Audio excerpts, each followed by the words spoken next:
Muito bem, então estamos aqui para a nossa segunda aula de introdução à teologia, né? Então, na primeira aula, partilhei um pouco da minha experiência como estudante de teologia, coloquei algumas questões, né, que são questões motivadoras, né, no estudo da teologia, que a gente possa ter em mente que a teologia ela é uma disciplina com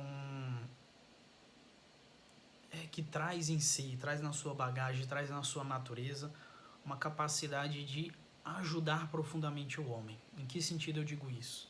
Se compararmos com outras ciências modernas, a própria antropologia, seccionada da sociologia, ou a psicologia, ou serviço social, ou tantas outras ciências modernas, né, que normalmente traz o logia, com exceção da teologia que é anterior, né, bem anterior às ciências modernas, nós costumamos observar que existe uma tentativa de abordar o ser humano em um certo aspecto, diante de uma certa visão. E essa maneira de abordar, ela é, né, em si mesma imperfeita, incompleta. Então, a teologia é para nós, né, não só católicos que acreditamos, mas para todo aquele que percebe a importância dela na sua vida, uma fonte riquíssima de se compreender quem é o homem e, naturalmente, de apontar o homem, de conduzi-lo mais perfeitamente ao caminho da salvação. Então, é interessante que a teologia, né, é o estudo de Deus, né, quem é Deus propriamente. E esse compreender quem é Deus nos ajuda principalmente na nossa história de salvação. Então, é difícil desassociar Deus que se revela na história, que ele realiza uma revelação dentro de uma economia sacramental, ou seja, o modo de Deus organizar a história do homem, né, é por meio, claro, daqueles elementos sensíveis deixados, instituídos pelo próprio Cristo. Então, a economia da salvação, o modo como Deus tem de tocar na história, organizar a história do homem, visa a sua salvação. E essa salvação se dá por meio dos sacramentos. Então, essa compreensão, por exemplo, de uma economia histórico, salvífico, sacramental, olha que interessante, 4 termos: economia histórica, salvífica, sacramental. Chegarmos nessa compreensão do que significam esses termos é um dos exercícios, das missões da teologia. Então, conhecer a Deus também para que possamos mais perfeitamente estar em harmonia com Ele. Então, a comunhão de Deus é um desejo do próprio Deus para cada um de nós. Compreender mais perfeitamente a Deus nos ajuda a amá-lo e saber viver essa vida diante de uma visão correta do próprio Deus. Na semana passada, na sexta-feira, né, eu conversava com a minha fisioterapeuta e, né, eu, com um machucado no joelho, eu perguntava para ela, né, eu posso ajoelhar, né, durante a missa? Ela falou assim, né, o ajoelhar, ficar de joelhos é uma das piores coisas para o joelho do ser humano. Eu falei, pode ser que em casa a gente às vezes tenha até a oportunidade de colocar uma almofada no nosso genuflexório, porém na missa, na igreja que nós vamos, às vezes é na madeira mesmo, ou direto com o joelho no chão. E em cima disso a gente começou a abrir, né, uma conversa em relação a Deus, a maneira de olhar propriamente para Deus. E interessante que ela apresentava assim, né, eu sei que a religião é importante para o homem, mas mais importante que a religião é propriamente Deus. Então, desprezo as religiões e busco ter essa comunhão diretamente com Deus. E ali eu mostrava para ela que a maneira como a gente compreende a Deus, ela pode se tornar uma forma extremamente equivocada. E a religião, né, propriamente, vem dar luzes para nós de que maneira devemos compreender a Deus. Então, se a nossa visão de Deus está distorcida, é natural que a nossa maneira de se relacionar com Deus esteja distorcida. E se a nossa maneira de se relacionar com Deus está distorcida, que seria a relação mais perfeita, o nosso modo imperfeito de se relacionar com os outros homens iguais a nós também é imperfeito. E a maneira também de olhar para o cosmos, né, para toda a natureza, a maneira de saber administrar bem as coisas terrenas, também se torna imperfeita. Então vejam que uma só concepção errada de Deus faz com que nós nos atrapalhemos nas nossas relações humanas, nos atrapalhemos na nossa administração pessoal do nosso tempo, a administração pessoal dos bens terrenos, a administração pessoal das coisas que geram ordem na nossa vida, a administração conturbada do nosso sono, da nossa alimentação, enfim, tudo isso envolve, né, lá no mais íntimo, num plano muito mais elevado, essa compreensão errada de Deus. Então, vejam só, a teologia ela vem, então, para ser uma compreensão muito mais elevada da própria natureza humana, do próprio Deus, para que nos ajude a viver bem essas realidades terrenas. Bom, então, estou estendendo demais aqui, até talvez um pouco prolixo, mas no sentido de dizer que a teologia nos ajuda a compreender bem quem é Deus. Bom, e antes de entrar nessas compreensões de quem seja Deus, porque vamos ter que seccionar, né? Talvez em cada aula a gente pontue um elemento interessante que nos ajude a olhar para Deus. Nós vamos entrar propriamente numa reflexão a partir de uma obra do Ratzinger chamada Natureza e Missão da Teologia. Essa obra ela está completa no original que temos em italiano. Existe uma versão traduzida para o espanhol, que eles retiraram um dos textos, e a versão traduzida por português, eles tiraram 2 textos, né? Então, é uma obra pequenininha, fininha, né? Vocês até conseguem, talvez, né? Assim, conseguem encontrar em PDF aí pela internet. Mas saibam que ela não é a obra completa, né? Do Natureza e Missão da Teologia. Enfim, de qualquer forma, o que nos é necessário, pelo menos o que eu planejei para que a gente possa colocar nessa segunda aula, está suficiente aqui nessa obra, tá bom? Então, vamos falar um pouco dessa natureza e da missão da teologia. Antes disso, vou até abrir aqui tinha montado uns slides, esqueci de abrir, só um minutinho. Vou até divulgar, acho que vai ser a primeira vez que eu vou usar os slides lá no nosso portal, até para ver se funciona. Mentira, funciona, é só para poder ter uma primeira vez. Muito bem. Deixa eu me abrir aqui.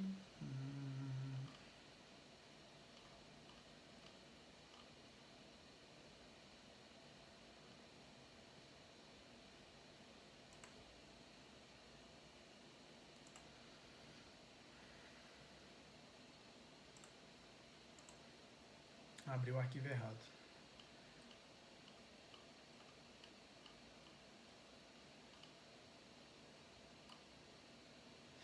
Vamos sem slide mesmo. Muito bem. Então, essa obra, Natureza e Missão da Teologia, que o Ratzinger, na verdade, é um conjunto que ele coloca aqui para nós, deixa eu pegar mais exatamente, foi um conjunto de formações que ele deu em um ano específico, deixa eu me lembrar aqui, e que ele compilou no ano de 1992, né? E essa compilação gerou propriamente essa obra. Depois eu pego exatamente aqui onde ele vai tocar nesse ponto. Bom, no primeiro capítulo ele traz para nós as bases e os pressupostos do trabalho teológico, né? Então, ele coloca para nós um capítulo interessante chamado Fé, Filosofia e Teologia. A unidade de filosofia e teologia no cristianismo primitivo. E ele vai trazendo para nós que os primeiros cristãos eram conhecidos também como os primeiros filósofos. Então, todo verdadeiro cristão realizava também uma verdadeira filosofia, né? Então, ele diz que existia uma relação muito íntima, muito profunda. Ele traz para nós uma figura bem interessante, de sarcófagos do terceiro século. Algumas dessas imagens você consegue encontrar no próprio Museu do Vaticano. É um sarcófago que tem a imagem de 3 personagens, né? Você tem o pastor, o orante e o filósofo. E ele diz assim: este é um contexto importante, né? O contexto dessas pinturas. Significa que uma das raízes da arte cristã está na superação da morte. E daí ele vai explicar por quê. As 3 figuras respondem às perguntas do ser humano sobre a morte. O significado das duas primeiras figuras não tem necessidade de explicação, o pastor e o orante. Mesmo que precisemos tomar cuidado com uma interpretação cristológica e eclesiológica direta das figuras do pastor e do orante, é clara a menção às bases da esperança cristã presente nelas. Existe o pastor que, mesmo em meio às sombras da morte, infunde confiança e que pode dizer: não temo mal algum. Então, o pastor como aquele que tem a confiança de que Deus está sempre ao lado dele. Que por mais que se aproxime ao momento da morte, é clara a confiança, né, do pastor. O pastor confia propriamente em Deus. Então, esse elemento da confiança é diante da face da morte. Bom, existe a proteção da oração, que acompanha e protege a alma em sua peregrinação. Então, o orante é de fato aquele que está em diálogo com Deus. A oração é, portanto, uma forma de se adequar mais perfeitamente à vontade divina. Então, aquele que é o orante sabe que Deus o acompanha, o protege. Então, a confiança explícita do pastor e a atitude de entrar em relação com Deus do orante. E daí ele pergunta para nós: mas que significado tem, neste contexto, o filósofo? Sua figura corresponde à imagem do cínico, do filósofo apóstolo itinerante. O que a ele importa não são as doutas teorias. Ele prega porque a morte o persegue. Não vai atrás de hipóteses, mas sim de superar a vida enfrentando a morte. O filósofo cristão, como ficou dito, é representado de acordo com esse tipo, e no entanto é diferente. Ele leva em suas mãos o Evangelho, de onde aprende não as palavras, mas sim os fatos. É o verdadeiro filósofo, porque sabe do mistério da morte. Então ele coloca aqui a figura do filósofo nesse contexto da antiguidade cristã.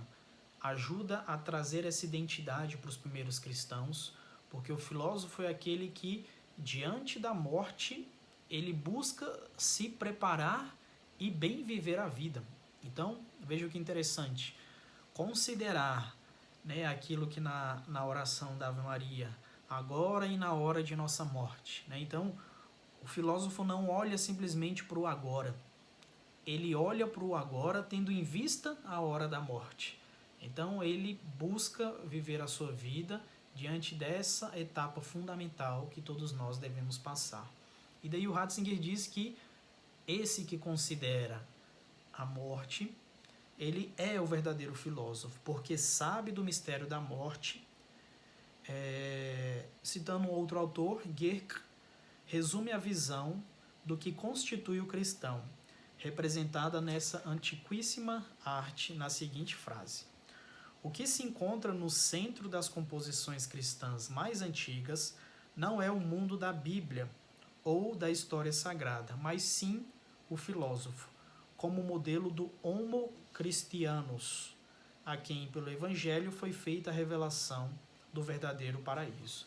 Então, o Ratzinger traz para nós que essas três imagens traduzem essa identidade mais íntima dos primeiros cristãos. É aquele que, confiante em Deus, continua no seu exercício no pastoreio das ovelhas. Orante, reconhece a necessidade de se aproximar a Deus e crescer na confiança. E, por meio da atitude do filósofo, questiona-se a partir da morte e busca viver melhor a sua vida. Então, essa atitude filosófica inicial dos primeiros cristãos é apresentada também num outro artigo do Ratzinger, e que tem um título: O Deus dos Filósofos e o Deus dos Cristãos. Ele diz, né, citando um autor que é citado por Santo Agostinho, que é um historiador, que aos cristãos foi apresentado a possibilidade de escolher ou não a filosofia, logo no início, nas primeiras, quando o cristianismo começou a ganhar a sua independência em relação ao judaísmo. E os primeiros representantes cristãos se deparavam com algumas questões de ordem prática. Eles olhavam, por exemplo, para uma maneira de se viver a religião muito atrelado à política, como um certo misticismo, né? Então, a figura do imperador como um ser divino. Então, uma das formas de se viver propriamente essa vida religiosa era por meio desse aspecto místico totalmente. Uma outra forma que se tinha era uma forma muito racional de se observar propriamente a maneira como a religião, como a teologia se dava na vida daqueles primeiros cristãos. E ele diz assim que ante essas possibilidades, tem uma terceira que não me recordo agora, o cristão se viu obrigado a escolher essa forma mais racional, né? Essa forma mais racional de se compreender a própria teologia. E essa decisão dos cristãos por um Deus dos filósofos, né, ajuda com que a teologia ganhe dimensões muito grandes, né, na sua própria desenvoltura sistemática.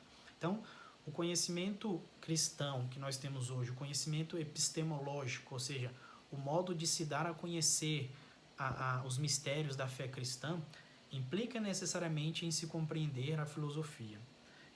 O meu amigo Fábio Salgado, ele insiste muito na necessidade de se estudar bem a filosofia e, naturalmente, estudar bem a metafísica, a ontologia, né, junto da metafísica, antes de se aventurar no campo da teologia. Sem compreendermos bem essa realidade metafísica, é difícil nós falarmos de Deus. Nos cursos de introdução à pneumatologia, nós temos que tratar, por exemplo, especificamente da pessoa do Espírito Santo. Falar de pessoa sem entrar na filosofia metafísica que envolve o conceito pessoa é praticamente se abandonar a um significado que teríamos hoje num dicionário, um significado raso, sem nenhum fundamento, sem nenhuma vinculação com o próprio estudo de Deus. Então, nesse sentido, essa escolha que os primeiros cristãos tiveram que fazer foi uma escolha muito feliz, de escolher a filosofia, esse modo racional de interagir com a própria compreensão de Deus. Isso dá para a teologia uma sustentação, uma espécie de alicerce argumentativo, elaborativo, como dizia anteriormente, epistemológico, e ajuda na compreensão da própria teologia.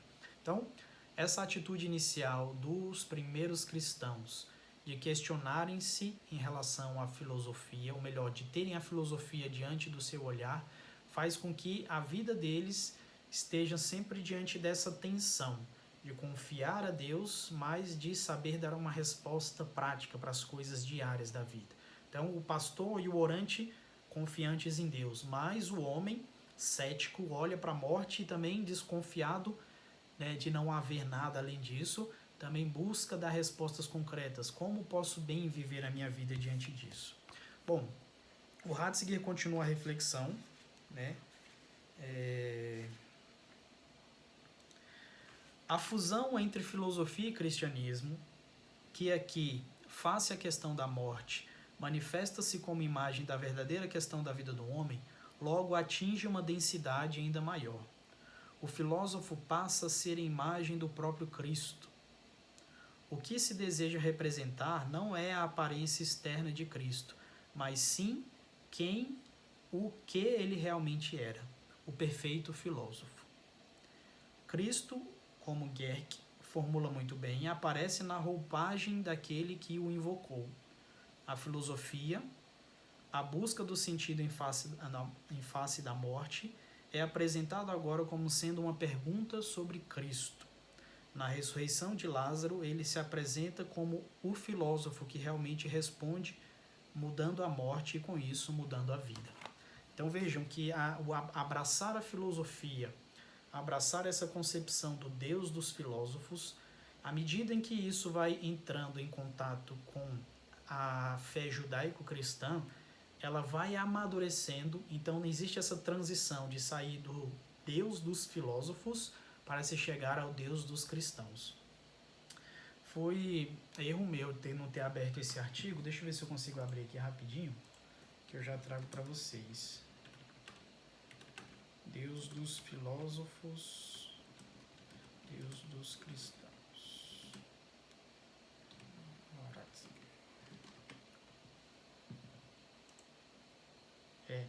Ele chama Deus da fé e Deus dos filósofos, né? Deixa eu estar só abrindo aqui para eu poder ler com vocês. Muito bem.